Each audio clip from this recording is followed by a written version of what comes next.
Woo! People of Tumblr and YouTube, but nobody will watch this on YouTube. I can pretty much guarantee that, as I don't really use it that much. Okay. Death is coming. We're all going to die. We're probably going to be killed in the most disgusting and disturbing way possible, by being blown apart by nuclear weapons, and those of us who don't get blown apart in the initial stages will slowly rot and decompose and turn into mush from the radiation. So, that's a cheery note on which to start the video and on which to start 2012, because we have been moved another minute closer to doom by the association of people who do this sort of thing. I'm not entirely sure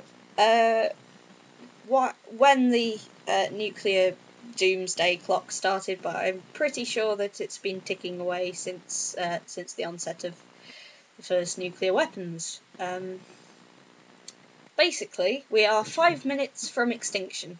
Not 5 actual minutes, 5 metaphorical minutes, but that's quite infuriating. I mean, it got moved back a minute in 2010, I think it was. So that was good. That was, new hope, new decade, and we're in 2012 and we're all going to die.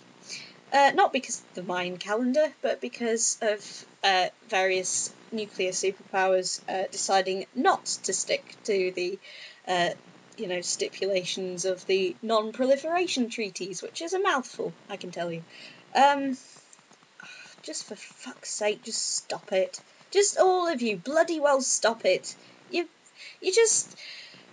It's just my cock's bigger than your cock, but on a massive scale that could kill loads of people. Why don't you just downgrade it and just play my cock's bigger than your cock? Because that is essentially all it is. Get a Ferrari and that, just have races or something. But for God's sake, there's us lot.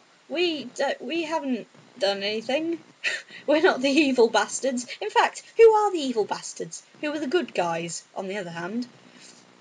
We're certainly not. I mean, have you looked at our culture of worshipping soldiers? I mean, a little bit worrying. You might be thinking, oh my God, she's gone there, she's insulting our military, oh my God, the people in Iraq dying for our country. No, they're not dying for our country, they're dying because of our fucking leaders.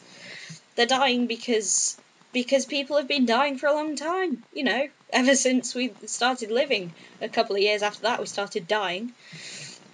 Everything dies in the end. But, you don't have to speed that up by sending people into battlefields to blow other people up who have been sent into battlefields.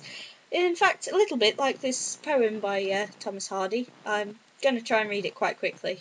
But basically, it's called The Man He Killed. You might be familiar with it. If you're doing GCSE English, you'll be sick of it. But I think it's very important to bear in mind. So basically, it goes like this. Had he and I but met by some old ancient inn, we should have sat us down to wet right many a nipperkin. But ranged as infantry, and staring face to face, I shot at him and he at me, and killed him in his place. I shot him dead because he was my foe. Just so, my foe, of course he was. That's clear enough. Although, he thought he'd list perhaps, off-hand like, just as I was out of work, had sold his traps, no other reason why.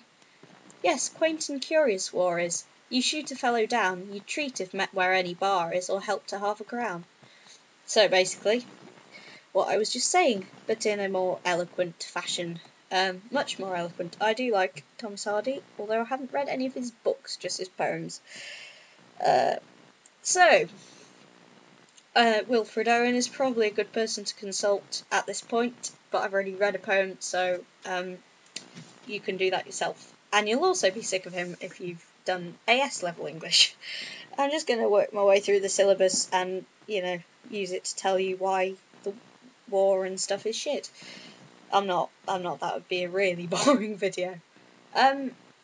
So, death is coming, and if we have any respect for life, which we should do because we only get one, then we should stop trying to make it happen quicker.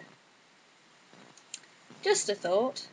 And I think in the next video I might talk about why money is shit. But anyway, farewell.